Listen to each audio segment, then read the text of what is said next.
Hello everybody, E here. Welcome back to Thursday Theorist. This week we're talking about Christine. Now this one's a really fun book. I love the movie version also.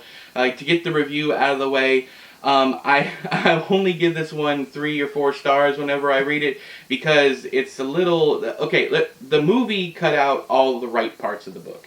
I like the movie version much more as an experience, as an overall experience, than I do the book. The book is a little long-winded in places. It's one of the very few books that I feel go on a little too long in certain places of Stephen King's. A lot of people say that Stephen King overwrites all the time. I disagree. I think a lot of his stuff comes back around. All the stuff that you're reading that you're going, oh, what is the point of this, ends up coming into play later on in the book. And that's any good literary experience. He's building characters. And yeah, you could say he could find a more entertaining way of doing it, but sometimes, a lot of the draw of Stephen King is that you're sitting down, you're listening to an aged storyteller tell you a story, or you're listening to a beloved friend tell you a story, and that's what Stephen King has always felt like to me. Either a father figure or a beloved friend sitting down and telling me amazing stories about amazing things. Anyways, that's this one. So while I don't think it's one of his best, and I know some of you love this book unabashedly. You just don't care. This is your favorite Stephen King book, and I respect that.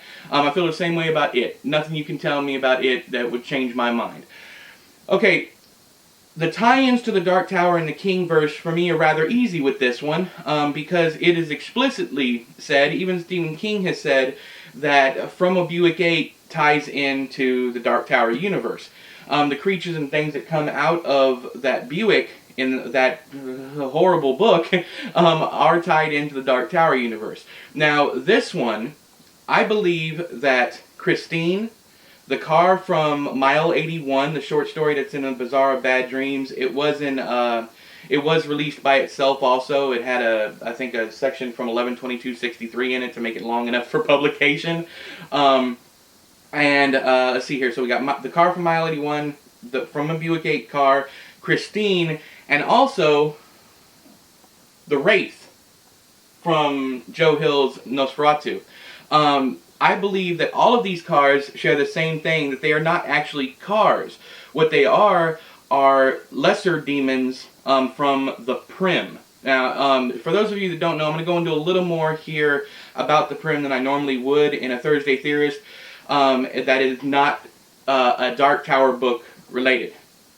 The Prim is the area outside when Gon, the creator of everything, the Dark Tower and the wheel and everything came from his belly button, I think. There's a whole backstory to that, but it pushed back the Prim and all the demons that wanted to bring chaos to the world. And things end up getting through. I think, well, it's been said and approved, whatever you want to call it. Stephen King has said that Pennywise is one of these demons. So is, let's see here. In the Dark Tower, like the oracles and the succubi that get a hold of Jake, those are Prim also. I think these cars are shape-shifting creatures, just like Pennywise, and they're lesser demons from the Prim. So there's my tie-in. So this week's video is going to be super short. Anyways, if you know of any other tie-ins to the Stephen King universe, because I don't think I've ever found any more, let me know down there in the comments below. Until next time, I have been E, you've been you. This has been another Thursday Theorist review, and I'll talk to you guys later. Bye bye.